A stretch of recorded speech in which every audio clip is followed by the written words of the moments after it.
aytganimizdek, bu polimizni 90% shlikovka ishlari tugadi. Hozirgi vaqtda Clio mashinamizda polirovka ishlari davom ettirilmoqda. Polda 3 xil, 4 xil rang yog'ochdan qilingan. Har birini o'zining rangiga mo'ljal qilib shlikovka qilingan, shpakilovkalar qilingan. Masalan, to'q polga to'q shpakilovka, ochiq yog'ochga ochiq shpakilovka qilib chiqilgan. Kuzatishni davom etinglar. Kimga shunaqa xizmatga kerak bo'lsa, Instagram paketga murojaat qilishdan mumkin.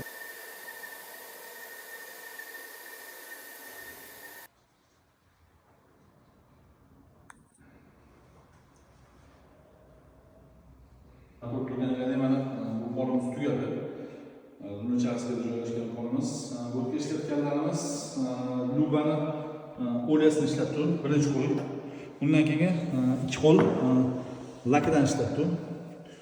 Shu rezultat chiqdi. Xudo xohlasa ko'rishingiz mumkin. Kimga shunaqa xizmatlar kerak bo'lsa, murojaat qilishingiz mumkin.